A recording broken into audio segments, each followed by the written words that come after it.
कारवांसराय कारवांसराय कारवांसराय कारवांसराय। अच्छा, आपके वालिद साहब को पाशा क्यों कहा जाता था? ये 1948 में जी, पाकिस्तान जब बन रहा था तो ये कश्मीर में थे। तो उस वक्त मेजर थे कश्मीर के अंदर, इंडियन आर्मी में थे, आर्म फोर्सेस में थे, ब्रिटिश आर्मी थे। तो वो जब पाकिस्तान बन रहा था तो वो इस तरफ आ गए, अच्छा, बॉर्डर क्रॉस करके। वालिद साहब को भी नहीं बताया कि मैं जा रहा हूँ, पाकिस्तान नया बन रहा है। इधर आके उनको फिर लियाकत अली खान साहब ने, उनको पता चला कि ये मेजर असलम पहले इस इलाके में होता था। अच्छा, बूंजी में रहते थे ये 1945 में। बूंजी? हाँ जी, बूंजी में। अच्छा, उन्हीं। तो उनको पूछा कि भी आपको हम इजाज़त दे रहे हैं, आर्मी से आपका नाम हम हटा रहे हैं, आप आर्मी में नहीं हैं, आप अगर वापस आ गए तो आपका नाम और नंबर आपको मिलेगा आर्मी का, आप जितना इलाका ले सकते हैं आप जाके ले लीजिए। उनको उनकी तैनाती हुई कि आपने ये इलाका जो है इसके ऊपर जितना ऑक्यूपाई कर सकते हैं। ऑक्यूपाई करना। जी जी, क्योंकि कश्मीर का हिस्सा था। हाँ हाँ। तो वह पहले कमांडर थे गिलगित स्काउट्स के जी, 48 में। मेजर ब्राउन था, मेजर ब्रिटिशर, उससे चार्ज लिया उन्होंने। उसके बाद उन्होंने अपनी फ़ौज तैयार की।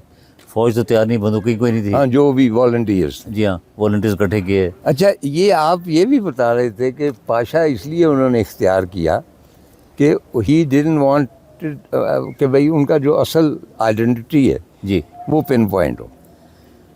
उसमें इंटरेस्टिंग बात ये थी, हाँ। उनको देखा गया था लड़ते पटन में, अच्छा, पता है। कश्मीर में, पटन में, बिल्कुल, हाँ। कि against the Indian army. Right. तो जब वो पता चला मेरे दादा को, उनको हाउस अरेस्ट कर दिया शेख अब्दुल्ला ने, हाँ, अच्छा। कि पता चला आपका बेटा लड़ रहा अच्छा, है। वो कश्मीर में थे? वो महाराजा हरी सिंह के कमांडर इन चीफ थे आर्मी ओके। के। अच्छा। तो उनको हाउस अरेस्ट कर दिया। हाँ। तो फादर ने फिर अपना नाम चेंज किया, कोड नेम कर्नल पाशा कर दिया। अच्छा, और मैं वो सुना है कि कोई सरदार साहब थे ऑन टेलीफोन, जी, उनसे गुफ्तगू करते हुए उन्होंने उनको बताया कि मैं ये प्लान कर रहा हूँ। वो क्या कहानी है? वो असल में रोज़ ऑर्डर देते थे अपनी फोर्स को कि यहाँ अटैक करना है, कल सुबह इधर करना है। तो कोड वर्ड होता था, कोड। तो कोड जो होता था ना, ऑपोजिट होता था, जहाँ जाना है दूसरी जगह जाना। तो बीच में इंटरप्रेट कर दिया कि सरदार जी ने आके वो गालियाँ देने शुरू हो गए वाले साहब को। तो वाले साहब ने कहा, सरदार जी खामोशी से सुने, मैं कर्नल पाशा बोल रहा हूँ और मैं ऑर्डर दे रहा हूँ कि कल सुबह कहाँ कहाँ अटैक करना है। तो वो खामोश हो गए सरदार जी।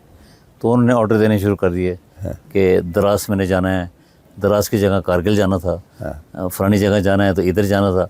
तो सरदार जी ने कहा अपने जाके फ़ौज को बताएं कि तैयार हो जाएं और कर्नल पाशा फ़ौज लेके आ रहे हैं। तो उस वजह से वो सरदार जी चुप हो गए। तो अटैक कहीं और करते करते फिर दराज, बुरजेल, करगिल सारा हमारे पास। अच्छा, कारगिल भी जो था, करगिल भी लिए जी सारा, बल्कि लेह तक पहुंच गए थे। अच्छा, लद्दाख भी लेने लगे थे। थोड़ी सी गलती हुई, हमारे जो मेजर साहब थे कोई जो आगे भेजे गए थे, उन्होंने थोड़ी सुस्ती की। मेरे वालिद साहब का ऑर्डर था कि सरप्राइज़ दी एनिमी, अचानक जाओ और उसको हमला करो, गोली मारो, उसका वेपन पहनो, उसके राशन लो, उसकी बंदूक लो और आगे जाओ। अच्छा, बंदूकें भी नहीं दी थी, मेरे को 4 बंदूकें दी थी टोटल। अच्छा। तो वो जाते गए, मारते गए, लेते गए, तो आगे तक पहुंच गए, स्कर्दू तक तकरीबन। उसके बाद फिर जब लेह के तकरीबन नज़दीक आ गए थे तो उस वक्त सर्दी का मौसम था, बहुत बर्फ़ थी। तो मेजर हसन थे। तो कितने लोग थे ये टोटल?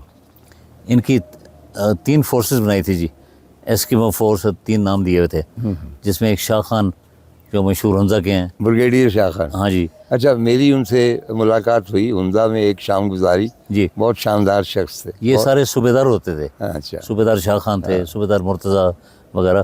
तो ये सारे मेरे फादर के कमांड के नीचे थे। अच्छा, इनको अलग अलग असाइनमेंट दी हुई थी। अच्छा, कि आपने ये इलाका फ़तह करना है, आपने ये करना है, ये करना है। तो उसमें शाह खान की ड्यूटी लगाई थी कि दोनों देवसई के ऊपर से वो देवसाई की जो एक्सपीडिशन है उसकी तस्वीरें मैंने देखी जी, वो बिल्कुल बर्फ से ढका हुआ जी, बर्फ़ 18 फुट बर्फ़ थी। तो कैसे ये लोग वहाँ से ये आए इधर स्कर्दू आए? ये अस्तोर से आए जी, ठीक। अस्तोर से चढ़े ऊपर। हाँ। और इनके पास कपड़े नहीं थे पहनने के लिए, इनके पास जूते नहीं थे। बोरियां बांध के, और धूप का ग्लेयर कितना होता है, धूप कितनी तेज़ होती है। एक पौधा होता है ऊपर, हाइट पे लगता है, उसके पत्ते निकाल के उसमें सुराख करके उन्होंने ऐनकें बनाई थी अच्छा और वो रात को रहते फिर करते करते हाँ। अचानक स्कर्दू पहुंच गए। अच्छा तो इसी तरह स्कर्दू फतह हुआ, टाइम लगा। उनका ब्रिगेडियर था वो घोड़े पे भाग गया, अच्छा तो उसको भी पकड़ लेते, अच्छा बाकी बहुत मार दिए अच्छा इंडियन। स्कर्दू डोगरों के मतहत डोगरे के मत आता जी। हाँ। सिख भी थे बीच में, हाँ जाहिर है ज्यादा डोगरे। वो मतलब डोगरे और सिख सारे और ले फतह करना हमें ले लेना था हमने, हाँ। मगर वो अटैक करना था पीछे से, तो मेजर साहब ने आगे से फ्रंट अटैक किया तो वो होशियार हो गए, तो इसलिए अब ले बच गया, नहीं तो हमारे पास लद्दाख भी होता। हाँ बहरहाल अब फिर चाहे क्या हो, अब तो 3-4 गांव हमने बाद में भी खो दिए, जी हाँ, खो दिए जी। तो वो एक अलग स्टोरी है। लेकिन मतलब कि ये ऐसे एडवेंचर्स कह लीजिए या हुब्बुल वतनी के ऐसे मुजाहरे हैं कि इनके ऊपर कोई डॉक्यूमेंट्री तफसील बननी चाहिए जी ताकि नई जनरेशन को मालूम हो। जी आज आप जानते हैं कि जिस तरह स्कर्दू वेल ऑफ है, इनको पता होना चाहिए कि कौन लोग थे जी जी, जिन्होंने इसको आज़ाद करवाया, बिल्कुल सही और कह रहे यहाँ हैं। पे पाकिस्तान की अमलदारी शुरू हुई। कारवा सराय, कारवा सराय, कारवा सराय, कारवा सराय।